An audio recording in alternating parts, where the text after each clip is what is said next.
A lot of PC upgrades are pretty expensive, but these ones sure aren't, because we're going over 5 upgrades for your gaming PC, which cost under $50 or even less. With summer on the way, at least here in the Northern Hemisphere, to combat these temps, we might need a few more case fans. Now, you don't need anything fancy like Noctua NF-A12s, which admittedly are very nice fans, but they are quite expensive at 30 quid per fan. This is where the Arctic P12s come in. At just £6 per fan, these are very affordable for most PC gamers, and they're also PWM as well. Also, if you wanted a full pack of them, you can get one of those for less than, I think, £30, I'd like to say. They are quite affordable, and that would be perfect if you wanted to replace all of the fans in your rig if you wanted a slightly more quiet PC. And there's also Arctic P14s if you need 140mm fans, and these cost around £9 per fan, which is still a very good deal. Also, every single piece of gear we're talking about today will be linked in the description below with my Amazon affiliate links, so if you want to go out and pick any of them up, I will make a small kickback from this, but it's at no extra cost to you. If you're one that cares for the aesthetics of your PC build, odds are you quite like fancy lighting, and this is where magnetic or adhesive RGB strips come into the equation. Yes, I know RGB doesn't have the best of reputations here on this channel, but even I use them myself, because in this build here we've got some magnetic RGB strips, and I've set them to a static orange for a nice sort of warm glow inside the build, as I do think it really fits the theme. And for around £15 you could pick one of these up and completely overhaul the lighting inside of your gaming PC. And most of these just plug into the 3 or 4-pin RGB headers on your motherboard, so if you've got a relatively modern motherboard, you can just plug it into there and control it via your motherboard software. No, you don't need to leave it on a flashy rainbow, as we've got this on the orange, remember, and it's also better than buying dedicated red, green or whatever colour you want to go for, because if you fancy a change of theme down the line, you can't change it with those, whereas you can with RGB. But to be honest, this is a totally aesthetic change, and if you're one for performance, you're probably not going to be interested in this, and that's fair enough. But if you like to have a bit more of a theme going around with your PC, I'd probably recommend, well, I don't probably recommend them, I definitely recommend them. Also, another good way of improving your PC's aesthetics is getting some cable extensions. No, I'm not on about those RGB streamer cables, I don't think they look very good at all.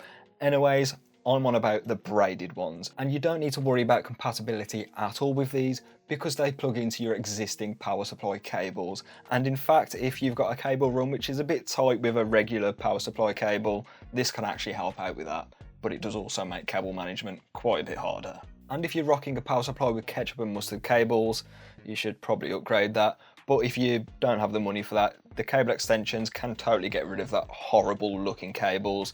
So that's a big feature right there. And the cable sets which we feature across the channel are from Reaper Cable. They're around £35 a set, which I think is a very good deal, and I've had absolutely zero problems with any of them. Using them in my main build, my test bench, and even my brother's rig, they've been totally fine.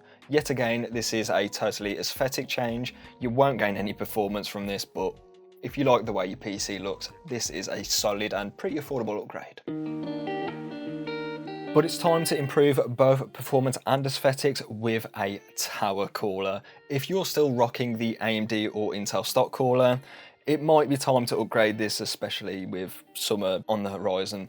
This is because air coolers like the Thermalright Peerless Assassin are incredibly affordable now. They're like £27 for a dual tower air cooler, which will cool basically any Ryzen 9, any Ryzen 7, and definitely something like a Ryzen 5. But if size constraints are a bit of a concern for you, you could go for a single tower like the Thermalright Assassin X120 SE, which has RGB, and it's also £10 less than the Peerless Assassin as well, and it should still do a very good job of cooling something like a Ryzen 5. And if you get a new CPU cooler, you can go one of two ways. You can either overclock your processor because you've got more cooling headroom, and therefore you can get quite a bit more performance out of your chip, or alternatively, you could enjoy a much quieter system because the cooler doesn't have to work as hard to dissipate the heat. Either way, you shouldn't be thermal throttling with a very nice cooler like this compared to a stock cooler. And as these are just so affordable these days, I think it's one of the best upgrades you could possibly make to your gaming rig. If you haven't done it already, that is. Now, depending on the motherboard and memory configuration of your gaming PC, you can do one of a few things with your memory, in regards to upgrading it, that is. The best option for most DDR4 users, in my opinion, is upgrading to two 16GB DDR4 sticks, upping your PC's memory capacity to 32GB. Now, this comes with a few benefits alongside the extra memory capacity. The main one is it's dual rank memory, and what this means is there are memory chips on either side of the module, and this can improve memory performance, therefore increasing CPU performance, especially in video gaming. But getting a new kit of 32GB of DDR4 is cutting it very close with the budget. It's literally £50 right here in the UK, at least on Amazon, so that might be a bit tight. But if you've got a motherboard with 4 memory slots and you've already got 16 gigs in there, you could always add in another two 8GB, upping it to 32GB. I've said gigabytes a lot in this video, haven't I? But this will put you at the mercy of your CPU's memory controller, but the general rule of thumb is most Intel CPUs will handle it just fine, especially if you're on LGA 1700. There won't be any issues there, believe me. But if you're on AMD, especially some of the earlier Ryzen CPUs, you might run into a few problems, as I've had a couple of friends run into issues, especially related to 4 sticks there. So that's something I'd keep in mind. It is a cheaper upgrade, but there are certainly downsides to it, just so you're aware. But if none of these upgrades suit your gaming PC, or you just don't fancy any of them, that is perfectly fine. It's your money, you can do whatever you want with it. Personally, what I'd probably do is just spend like $50 on Steam buying games, because we build our PCs and in that budget we don't account for any games and we're just stuck playing like rubbish free-to-play ones. So make sure you've got enough budget to buy some games as well. That's always a big one. But other than that, if you really want to spend the money on your PC, you could save up for a much more substantial upgrade like a new CPU or platform, or even a graphics card. And if you want to see how a good budget 1080p GPU gets on, there's one in a video right up there for you. With that being said, I'll catch you in the next one.